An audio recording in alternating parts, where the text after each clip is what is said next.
Unfortunately, there are villains who cannot be stopped, nothing is sacred to them, and everyone is at risk of becoming the next victim of a robbery, rape, or a true bloodbath driven only by animalistic aggression.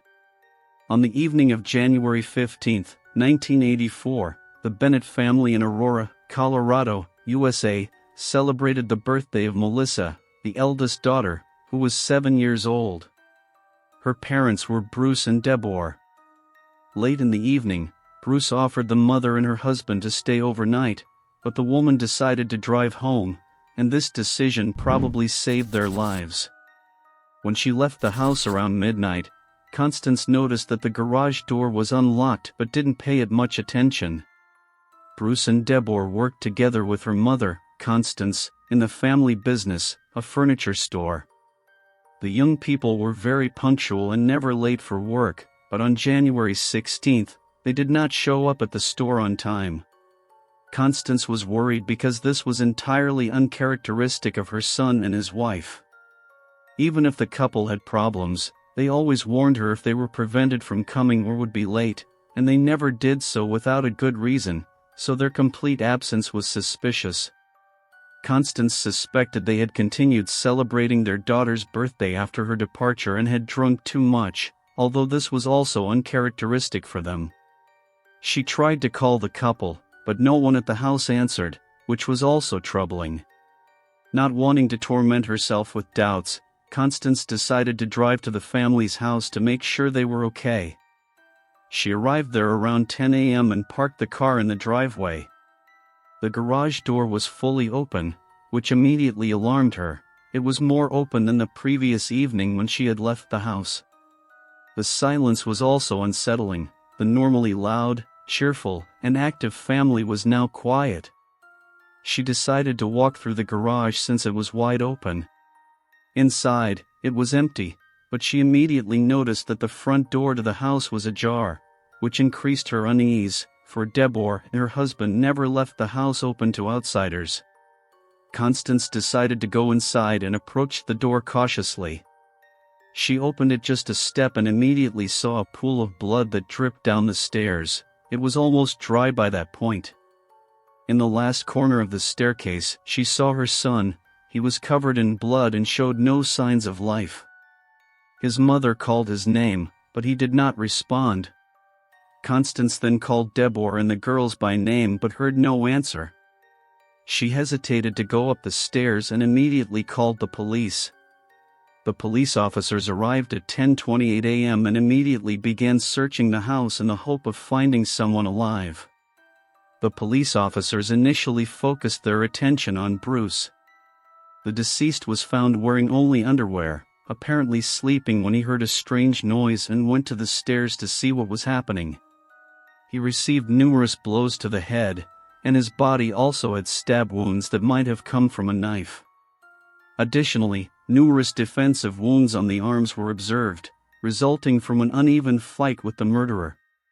On the floor in a pool of blood, the police found a lock of hair that likely belonged to the victim himself.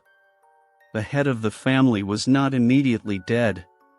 Bruce was bloodied, and bloody footprints led up the stairs. It is evident that he lost consciousness halfway up and later simply slid down and died on the stairs. On the walls and on the floor, there were blood splatters from blows with a heavy object, as well as from slit veins from which blood flowed. There were additional tracks that clearly did not belong to the first victim of the perpetrator. In all the rooms where the sleeping members of the Bennett family had been, bloody handprints led up the stairs. The investigators cautiously went up the stairs, checking whether the intruder might still be in the house. He could have been injured in the attack and pose a danger. Next, they found Deborah. She lay face up at the foot of the bed on the floor in a pool of her own blood. The young mother was also wearing only underwear, probably caught by the murderer in her sleep.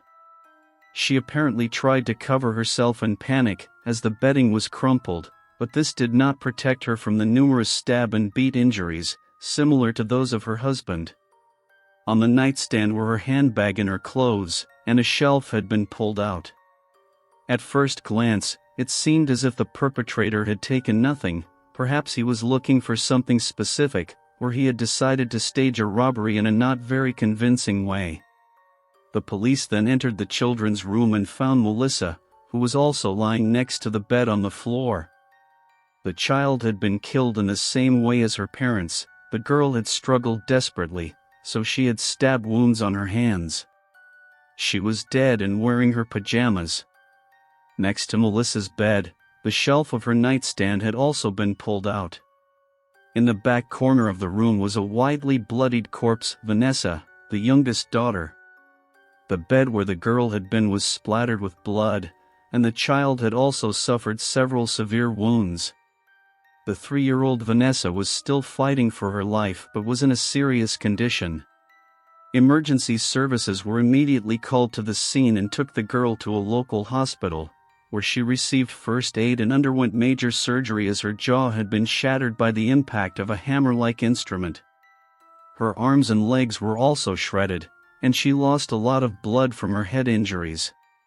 The youngest daughter of the family survived several operations and lengthy therapeutic procedures, and the doctors managed to restore mobility to her limbs, but the child still had a long way to go in her recovery.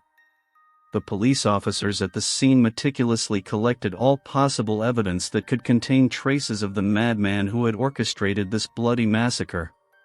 Special attention was paid to the girl's room, where a suspicious blood trail suggested the murderer had lingered there for some reason, almost on the eve of Melissa's tragic birthday. Also, on the blanket crumpled on the bed was a white spot that resembled a stain from male fluids. After the investigators had carefully examined the scene of the tragedy, they constructed the picture of the terrible attack. When Bruce was awakened in the night by a strange noise, the young father went downstairs to see what was happening. As he went down the stairs, he heard a rustling from the direction of the garage and the kitchen. Bruce called his children's names, thinking one of the girls had woken up and wanted something to eat. However, at the foot of the stairs, the silhouette of a stranger appeared. Bruce realized it was a stranger and tried to warn the rest of the family of the danger, but at that moment, the unknown assailant attacked him and struck him on the head. In the darkness, the young father could not see who it was or what he was being hit with. In the next second, a dark shadow approached the confused young man and slit his throat. His family did not wake up from the noise. Bruce Bennett was left bleeding on the stairs. Meanwhile, the villain made his way upstairs and headed straight for the bedroom of the dying man's wife, Deborah. She was the next target and the only adult in the house who could still resist. Unfortunately, the young mother also noticed the danger too late. The intruder attacked and began beating her. After several blows to the head, Deborah lost consciousness, after which the perpetrator inflicted several deadly stabs. Apart from the 2 murdered adults, only small children were left, but the perpetrator did not stop there. He entered the girl's room and first attacked Melissa. He also beat the child until she no longer resisted and then stabbed her, as with the previous victims. Vanessa suffered the same fate. The murderer beat her and ended with several stab wounds. After the carnage, he simply walked away, leaving 4 bodies behind, from which, miraculously, 1 girl survived. The police found suspicious footprints in and around the garage where Deborah's handbag, its contents thrown onto the ground, was located. Initially, it was hard to say whether anything was missing without knowing the entire contents, but the murderer had clearly rummaged through it. A few meters from the garage, a large butcher knife was found, apparently from the family's kitchen cutlery, likely drawn by the noise of the intruder and attempted to stop him, but eventually became the first victim. At this time, the investigators already knew that the massacre had been committed with multiple weapons simultaneously, and it could not be ruled out that there were 2 perpetrators, each using a different weapon. A knife was found on the street, and during the investigation, it was discovered to have been used for the wounds. The second weapon was a bludgeoning tool resembling a hammer or something similar. The investigators later suspected that it was a tool since they found traces of it on the wall.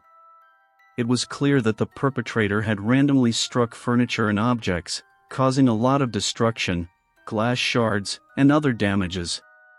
An important piece of evidence was the perpetrator's shoe prints. He wore work boots that resembled construction boots, and their prints were found in all rooms he passed through. After analyzing the number and type of prints, the investigators concluded that they had been left by a single person, which meant that there was a criminal without accomplices who used two weapons at once to massacre defenseless people. Constance surveyed the house carefully, but in her opinion, nothing had been stolen. The only thing that could have been missing was the money from Deborah's wallet. Of course, the mother-in-law did not know how much money was in it, and there were no living witnesses who could confirm this suspicion. The medical examiners determined that all the deceased and the surviving girl had suffered head injuries from the hammer, which were the cause of death for Deborah and Melissa. Bruce, however, did not die from this. He also received several severe blows to the head, but his cause of death was his slit throat. The murderer left him bleeding on the stairs. Bruce probably even heard his wife and children dying but could do nothing more. Swabs were taken from the bodies of the woman and the children to perform DNA tests. In those years, however, this test was still far from the accuracy of modern techniques, so the only thing the medical examiners could determine from the tests was the blood type of the person who had left the sperm at the scene of the massacre. It turned out that the mother and the two girls had been raped, and of course, all DNA samples were secured to convict the perpetrator. However, the police still had no clues and not a single suspect in the initial phase of the investigation. Despite the available traces, the collected fingerprints, and the DNA samples, with the existing databases, no matches could be found. Naturally, this was still in the early stages at that point and did not further the investigation. It seemed as if the incident would become an unsolved case that would gather dust on the shelves of the archives. Fortunately, this was not the case. The murderer struck again, and this was the turning point in the investigation. Within just 2 weeks, there were a series of attacks where a hammer was used. The attack on the Bennett family was just one episode in a bloody series by the maniac the media called the Hammer Murderer. It turned out that there had been 3 similar attacks in the area before. The very first attack occurred on January 4, 1984. On that day, the monster's wrath hit the newly married couple Kim and Jim Hodoff, who also lived in Aurora, Colorado. The attacker broke into their house in the middle of the night and attacked the couple when they least expected it. Jim was awakened by a hammer blow to the face, then the attacker threw the same weapon at Kim, causing her a concussion. While the injured Jim chased the attacker, he called emergency services, but the police officers could not find the attacker that night. Both survived but were seriously injured in the attack. Unfortunately, no one saw the face of the murderer at the time of the attack. The woman's purse was removed from the house. The second attack occurred 5 days later, on January 9, 1984. A 20-year-old from Aurora named Donna Dixon returned home late in the evening. She lived alone at home at the time because her fiancé Ronald was a pilot and had taken a flight overnight.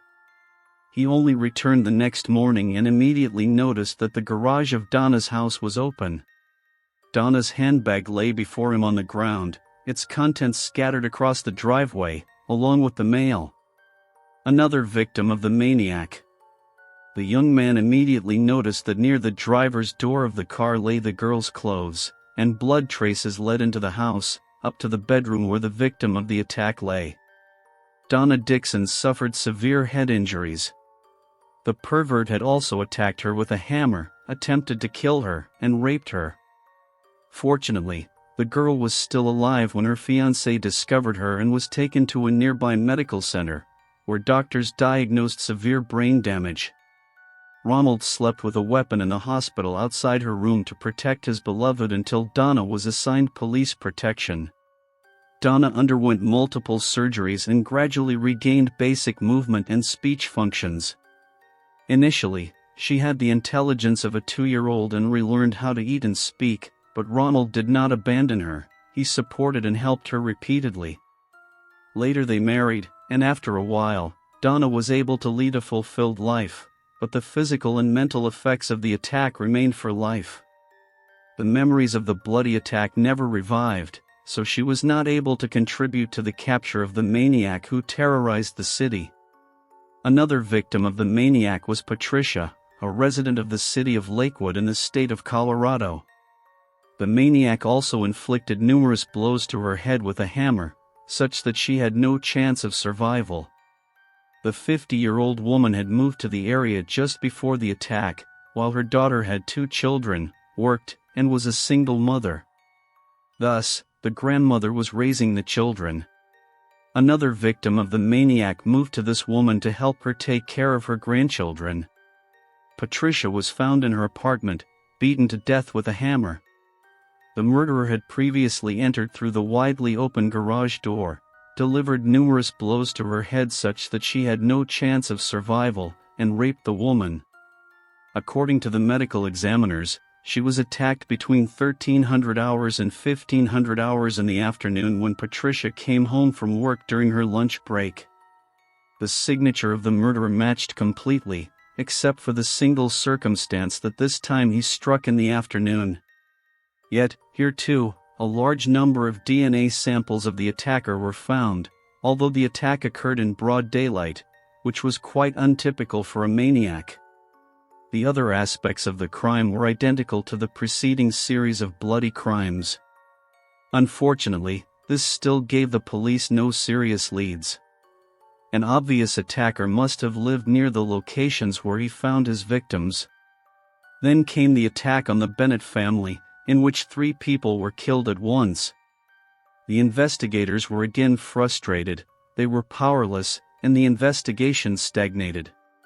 In the meantime, the dissatisfaction among the population grew by the hour. The residents realized that the criminal from the area was terrorizing the neighborhood and obviously would not stop. This meant that everyone was in danger, and no one could sleep peacefully anymore. On January 24th, FBI agents got involved in the investigations, reviewing all files, creating a psychological profile of the murderer, and needing to solve the crimes as quickly as possible. It became clear to them that all massacres had been committed by the same person.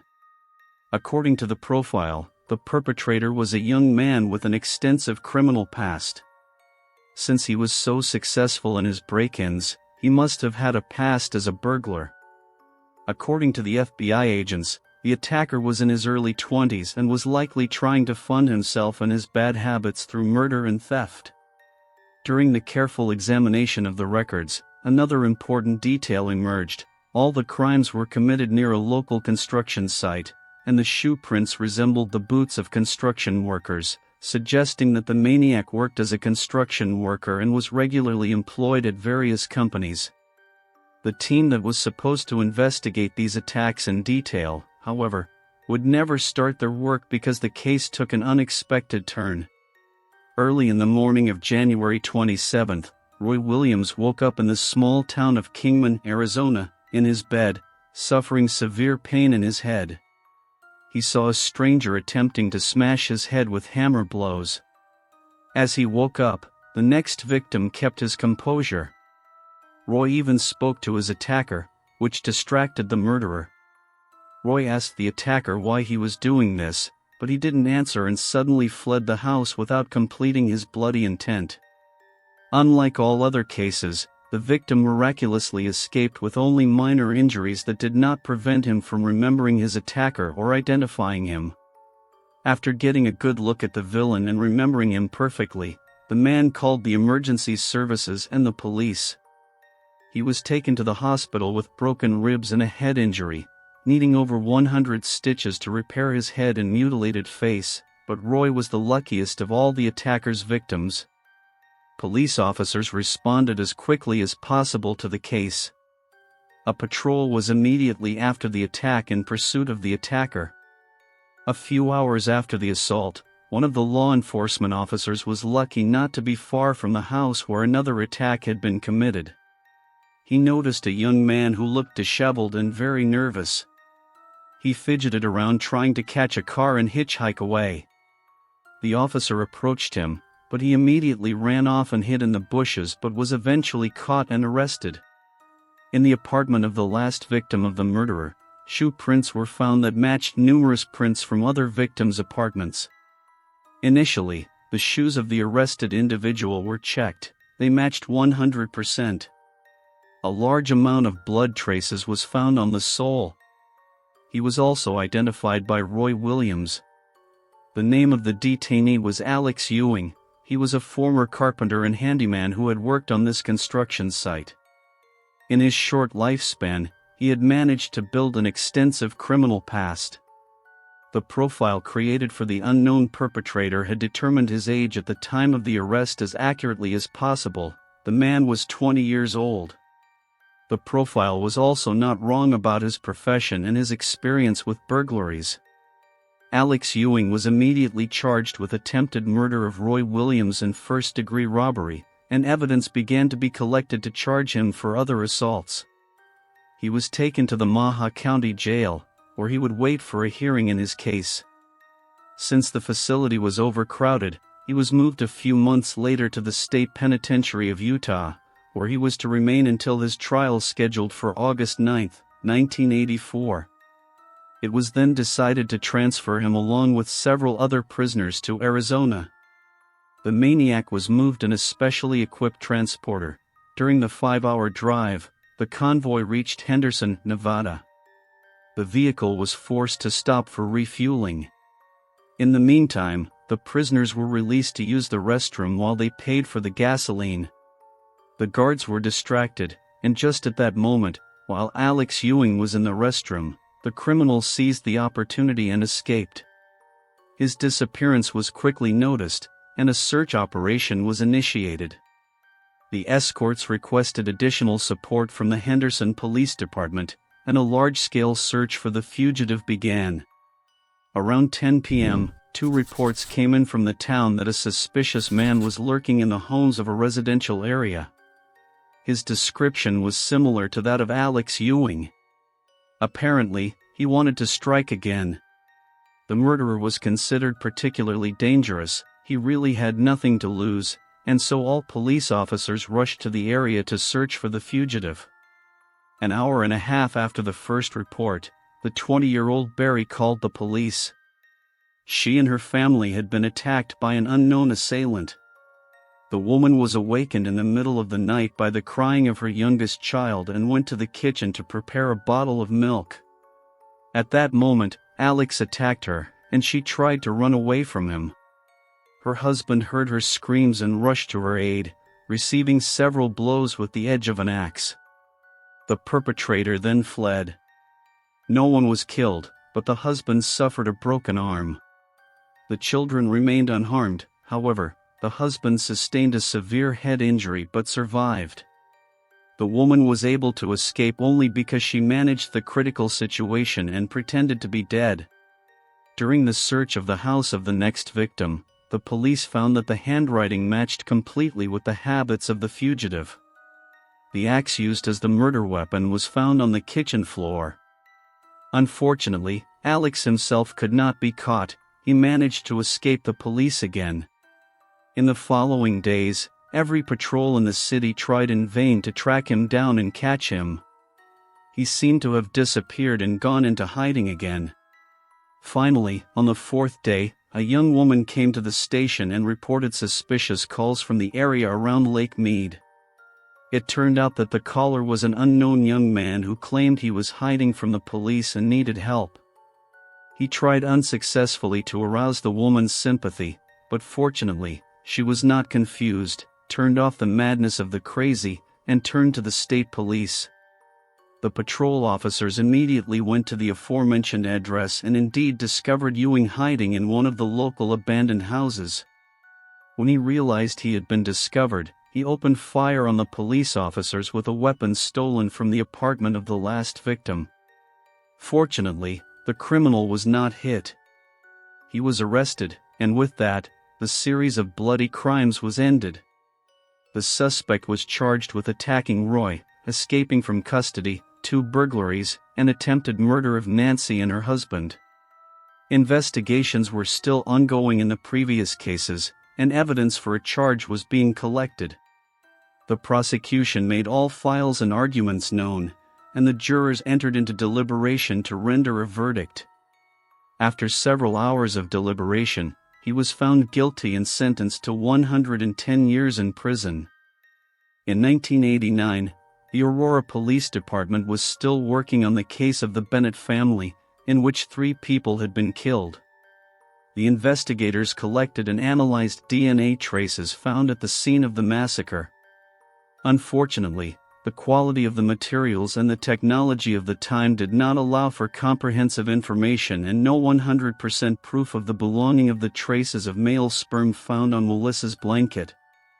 We only had to wait until 2001 when new technologies enabled a complete DNA profile to be created.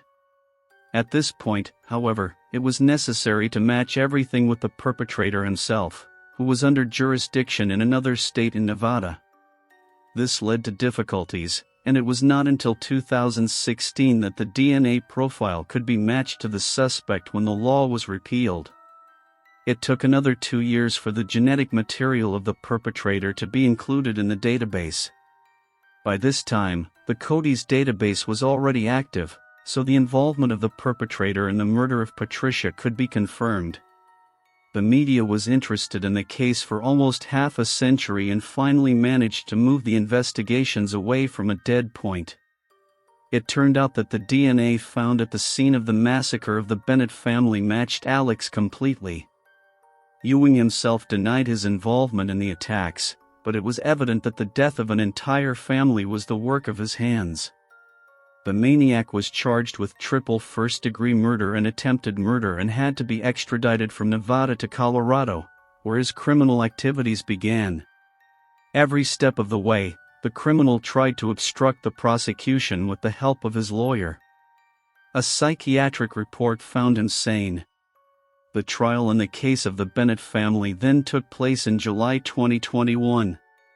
Vanessa, who miraculously survived the Ewing attack in 1984, took the floor during the trial. She told the jurors about the problems she had in her life because of the actions of this monster. Her story moved many to tears. Alex Ewing was found guilty on August 6, 2021, on all charges. He was sentenced to 4 consecutive life sentences with parole after 80 years. The case of Patricia Smith proved to be even more complex. This trial also took place in 2021. The devil's lawyer continued to defend him at all costs, uncovering errors and inconsistencies in the investigations. Therefore, the trial was declared invalid. The defendant claimed he had committed no bodily harm and had been framed. A new trial in 2022 for Patricia Smith led to a conviction for first-degree murder and rape. Alex also received a life sentence for this crime. To this day, he is incarcerated at the Colorado Territorial Correctional Institution in Nin City. The other cases in which Alex Ewing was a suspect remain unresolved due to a lack of evidence or because of the statute of limitations. The investigators are sure that he is the one who committed them since Alex was active in this area at the time and they were committed with a similar modus operandi. Perhaps one day he will also be charged for these crimes, but one thing is comforting: Alex Ewing will never walk free again. Although Vanessa miraculously survived the attack, she not only lost her family but also herself. All her life, she suffered from the effects of a lifelong psychological and physical trauma, including PTSD, ADHD, and bipolar disorder. She suffered from partial paralysis of the left side of her body, memory problems, and for a time struggled with dependence on illegal substances and thoughts of suicide. Fortunately, she managed to cope with these. Today, she is 42 years old and lives with her second husband in Arizona. The victim of a maniac dreams of writing a book to help people who are struggling with similar problems. After the murderer of her family was caught and punished, she could finally experience peace and relief, according to her statements.